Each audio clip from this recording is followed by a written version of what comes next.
welcome to This Is Your Spotlight. I am your host, Eurydice Roman, and today's episode 4 of season 2, is going to be a two-parter for the YouTube fans on the Roman Epic Productions page.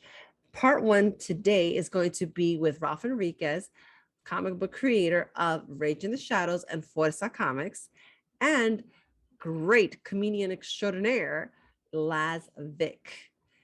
That's part 1 with Ralph Henriquez and Laz Vic. Enjoy. I'll see you at the end. And stay tuned for part 2. Ooh. So today I am here with Ralph Henriquez. The H is silent, folks, just in case. Yep. With, I can't believe I'm here that he's doing this comic book that is like so much needed right now. And it's Fuerza, which please explain to those who are going to watch this interview later on, what is your comic book about specifically and how vital and important it is for our times. Definitely. First, thank you for having me on. I appreciate it.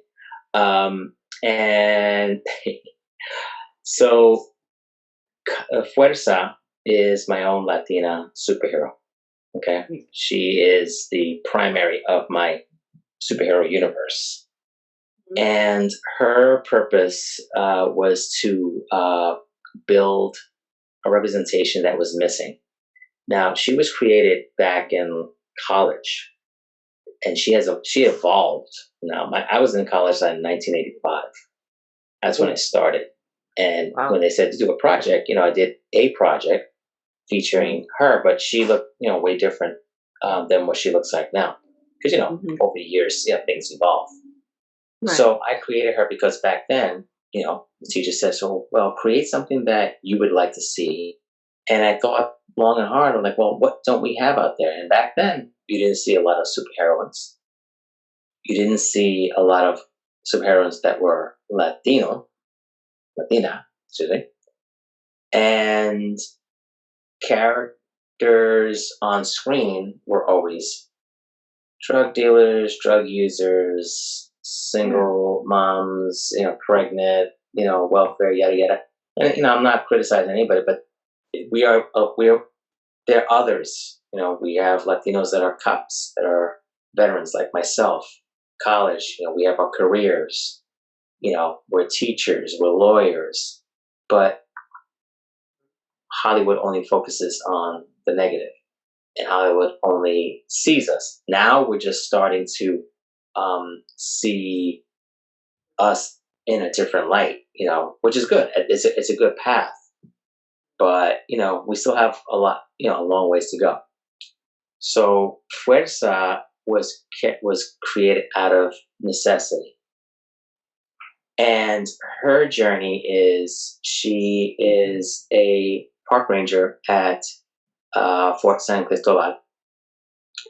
And she comes across a meteorite that has a life force inside of this meteorite called an astrolite. And astrolites were created from the beginning of time. They scattered throughout the universe, and one just happened to land under the castle before the castle was even made at Fort San Cristobal. So when the castle was made, they built it on top, not knowing that the meteorite was there. And she stumbled across it during a routine security check. Interesting. The astrolite Park tells ranger, her, huh? Interesting. Park ranger. Yeah. I'm kind of like fixated on that. I'll tell you why when you finish. Awesome. Sounds good. So she is given, she's told that there's a problem that's going to arise, that her planet, may suffer and die with an invasion of what I call the nebulites, which are dark energy matter. So basically, you have positive energy and negative energy, and they feed on the positive energy to survive. So basically, they're like parasites. So it's not because they want to rule the world. This is for basic survival. So what do you do? So she's the only one strong and powerful enough to stop this from happening. So we start seeing her journey along the way. And her journey is, learning how to deal with her powers, how to keep it hidden from her family so they're not in danger. Unfortunately, that doesn't happen when you continue to read the comic book. And how she struggles and, dealing with all of this, responsibility. So, question. I have a couple. All right. Sure. So, why Park Ranger and why specifically San Cristobal? Exactly. Like, what was the fixation with those two areas? Well, I don't see like a lot of background of, for San Cristobal or any of the ports, in San Juan. And when I went to a PR for my honeymoon, and my wife and I were walking around. I saw the park rangers, and that would be cool, to have them in the story. So as I was creating her, of course, I didn't want her to be a reporter or a photographer or a billionaire. The typical, what we've seen. Thanks, Marvel and DC, for that. That's okay. That's okay. They're my inspirations. Marvel and DC are my inspirations. Because of them, I collected their comics for many years. I read their stories. And I can never say that Marvel and DC are my competition, because I'm not. They're my inspiration, So I always say, when I was reading, I was like, it would be nice to have my own character in a comic book. And lo and behold, here we are. Many years later. But let's see. 37 years later. Why'd you have to count? I'm sorry. Sorry, But you get at math, though. It's okay. All right. I'm okay, I'm okay at math. I'll just put it that way. I'm all right. Gotcha. Here's my interesting question. The science aspect that you're adding about positive and negative energy. What class did you take that inspired that? Was it physics? Was it chemistry? Was it something else? Like, did you take something in combination, or it was just like something that occurred to you as like time progressed, education wise? Well, that came from research, seeing stories in the movies about positive energy and negative energy, and just doing the research about it. How they could cancel one another out. Which is, or how, if it's a parasite, like it could, overtake the other. So, there's a couple of dynamics, involved in this. So that's just doing, basic, research. Am I a scientist? No, just sounds cool. But, I did some research to say, all right, this is that, this could be this, and just started putting things together. So for the comic itself, how many pages would you ideally want it to be? Because the comics themselves, depending, I know it takes a lot of man hours, and then a lot of people involved, and to make sure that it gets done and printed and produced and everything. Is usually how many pages is a normal comic book? Usually 24 pages. Would be a color. Would you go around that time? Background. Like, would you strive for 24, or would you go for like maybe a page or two more? No, because when you're doing printing, you got to print by fours. So for 8, 12, 16, you always got to print by 4. Okay. So because you have the front and back, so you figure, let's say you have 11 by 17. When you fold it, you have a front and back on each page. So that's how it's done. So it's 24 pages. That's the usual page count for a comic book. Now, if you go anything more than that, it's a graphic novel. It becomes a graphic novel. See, that was my next question about graphic novels, because nowadays, like in terms of graphic novels, it's like a separate category, but they're still kind of, a lot of Hollywood movies are kind of being based off graphic novels. Like a few of them, especially Frank Miller. He's like famous for that. Like for 300, It was based upon his graphic novel of 300. And then, of course, he, loosely has, inspiration based off of the actual story. There's a few famous like graphic novels. Even like I think what is it, Game of Thrones was a graphic novel series at one point. No, or am I mistaken? Dark Knight. Dark Knight, the anime. He did that, and that became a series. The Killing Joke. That's also a graphic novel that they made into an animation. I'm not too sure if All Star. I don't remember if All Star Superman was a graphic novel. I think it was just a comic book series. They may have put it into a graphic novel, by putting all the issues together to print. I'll have to look that up. But they graphic novels, regular novels. They get that's where they get the inspiration from. So I decided just to do a comic book series. So I have two titles right now. Next, of course, I also have Rage in the Shadows, and she's a genetically enhanced federal agent. Her name is Agent Angelica Garcia. So if you want to do some kind of comparison, it's James Bond meets Resident Evil. Okay. So, and she's also a kick-ass character, Latina as well. That's pretty cool. Here's the thing. Like in terms of the comic books, the technology has changed, obviously, especially with storyboarding. What technology have you used? Because, for example, have you heard of one of those days, the married couple of Judah Laver or something like that? I know they're in Israel, I believe, and they do comics, and he uses like a computer screen. Do you do that currently? Well, I'm not the artist. I'm the writer, creator. I do the editing. My wife also helps with editing too. And I also do the lettering on these comic books. So I'm responsible for all that.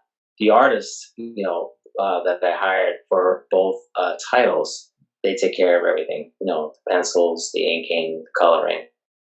And they usually do the No, as a writer, like how much not input, not like how much oversight do you have to like really be on top of people? Because sometimes thoughts, ideas, and feelings change in terms of like what I want my character to say. Is this like the right action for them to be doing?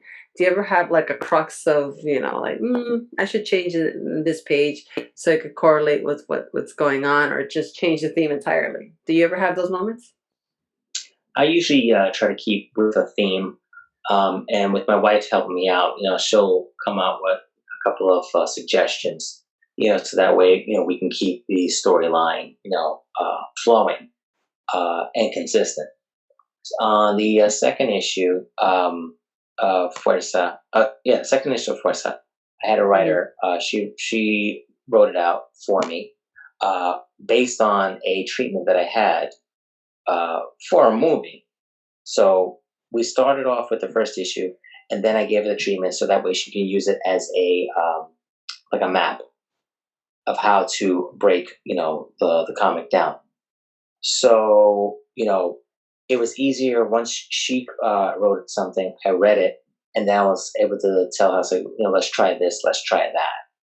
And once we kind of we shared ideas, it came out to a really good story. And even the artist right now, he read the script. He says, "Wow, I really like this. It more than the first one." I'm like, well, we're always going to improve the writing as we continue.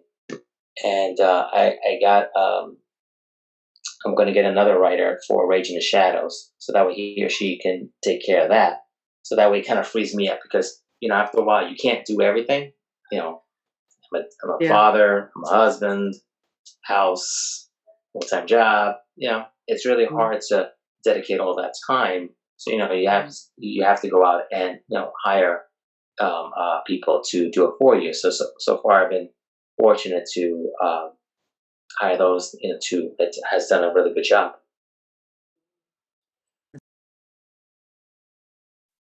Joseph, Yeah. do you know that they're putting fluoride in the water now? Really? That's why everybody walking around here brain damaged, son. They put fluoride in the water. When you go home, try to light your water on fire. I'll try that. Hey, I'm Mac. Did you know Tupac is still alive, lives in Cuba, and is coming out with a new album called Who Shot Me? Okay, Felix, good talk. Let us know if you need anything, like a Valium. Chicks are vulnerable when they're first divorced. You are missing some action. There are some hot-ass chicks in this part. I'm a rebound. You're such an This computer. Hello, hello, hello. I am here with the one and only that I know of, Laz Vic. And Hi, he was how referred are to you? by our very first guest of This Is Your Spotlight, Victor Cruz. Yes, my brother in comedy, Mr. Victor Cruz. Yes. And they did a movie together way back when called The Stockroom. It was like 80 years ago. We did the Stockroom movie. It was great. Thank you so much for having me, by the way. This is awesome. Thank you. Thank you for being here. So Laz, give everybody, aside from the little introduction that I could muster up, what else about you do we not know? Hi, I'm Laz Vic, comedian extraordinaire. I'm also a webmaster, as you can see here. And I came here a little naked today. I took out my teeth just for this interview. Okay. So I appreciate everyone out there, and I just wanted to show my true colors. I've been a comic for over 20 years now. Dang. I've been a webmaster for over 20 years as well. I kind of have that dual personality, that yin and that yang, more yang than yin. But I love what I do. I love making people laugh. And I've been doing it for longer than I can remember. As a kid, I wanted to be a comedian. And I also love computers, and I'm a big nerd. I'm a huge gamer.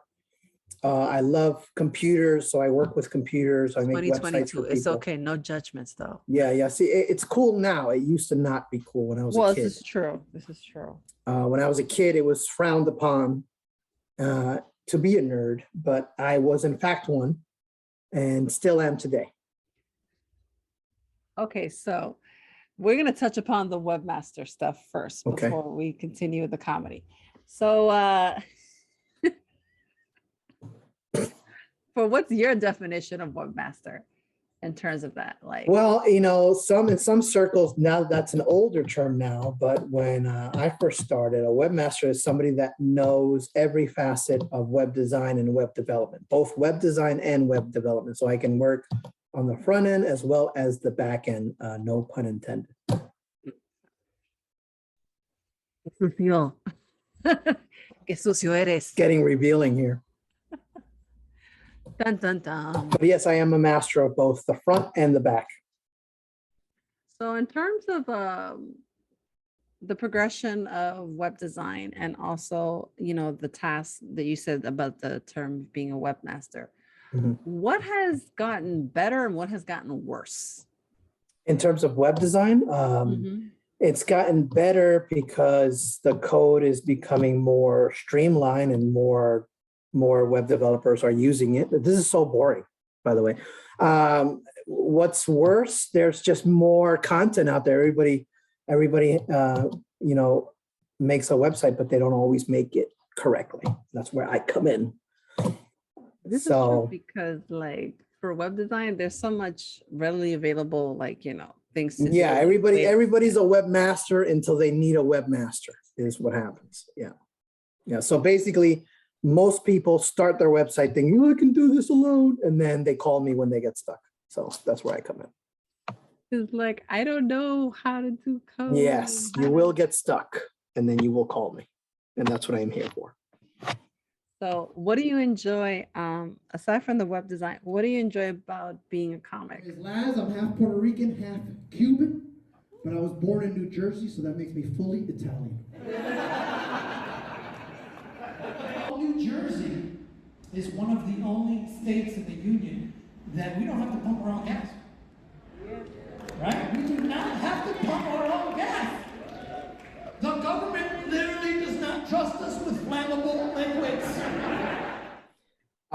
The number one reason I became a comic was because I am socially awkward in a crowd. And so I found my best place was to be in front of the crowd. And also that gives me my own fire exit. So I don't have to be in the crowd.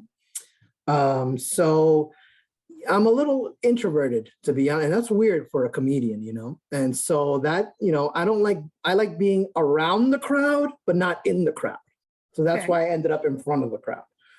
I come from theater. I studied theater in college. And I'm one of the few Latinos that I know, Ramapo College. Cool. And also Rider University. Nice. And I'm one of the few Latino comedians that I know of that is fully trained classically in Shakespeare. I studied Shakespeare for 2.5 years. Wow. And talk about nerdy. And so that's how I started. I started as an actor, and then eventually I came around and became a comedian, which is what I always really wanted to be, but was the hardest thing to become. So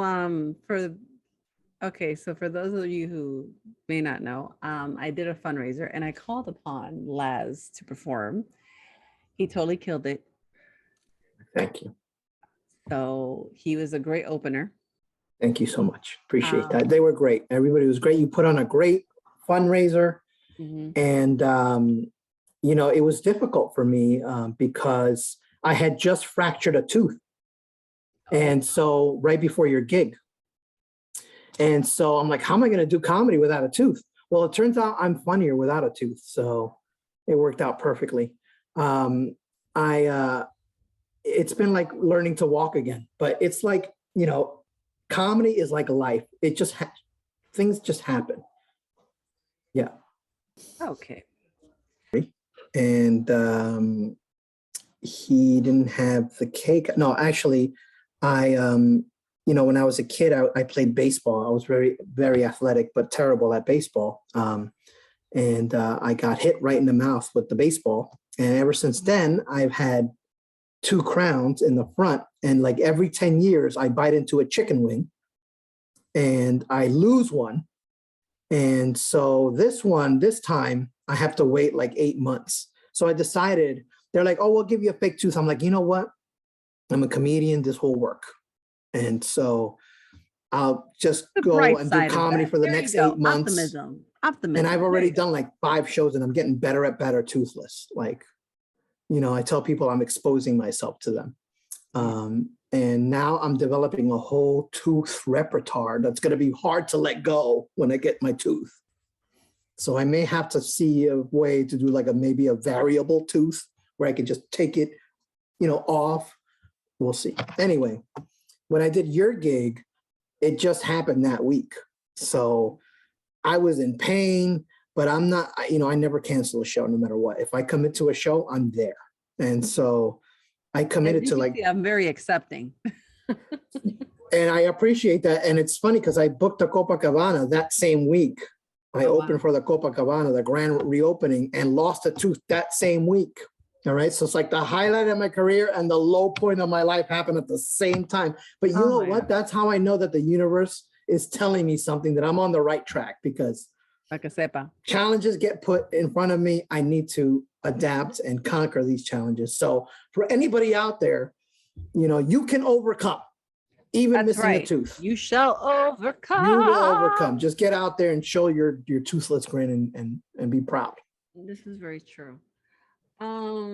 So, okay, aside from the tooth incident and that you were able to overcome that, was there ever one time that you were doing stand-up that you were like, oh my God?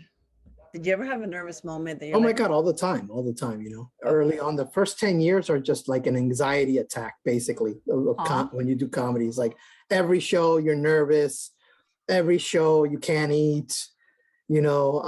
And then after 10 years, you pass a point where you learn so much about audiences and about yourself that even if you lost a tooth, it doesn't matter, right? You can continue to do it because it's like basket weaving. If you basket weave long enough, you're going to make good baskets, right? It doesn't matter who you are. Yes. You just keep basket weaving, you'll get better at it. But yeah, all the time. I mean, I remember nights where I was like, what am I doing?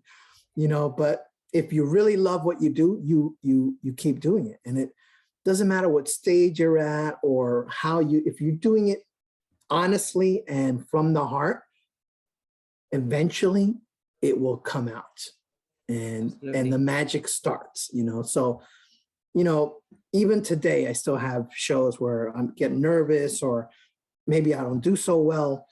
And those, you know, I'm lucky that those have been few and far between, but it's a live show and anything can happen. And that's part of it, right? That's part of the adrenaline rush of it.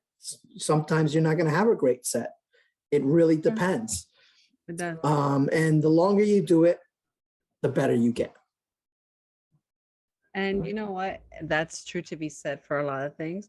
For example, in filmmaking, it's a little more different, I like to say. It's more like, did you prep enough? And you always have to be prepared when the actors want to ad lib. Yes, absolutely. Yeah. So that's kind of like how that helps. And well, for those, if anybody's thing on the Roman Epic, shameless plug here, at the Roman Epics channel on YouTube. Nice. I did try open mics, subscribe and like.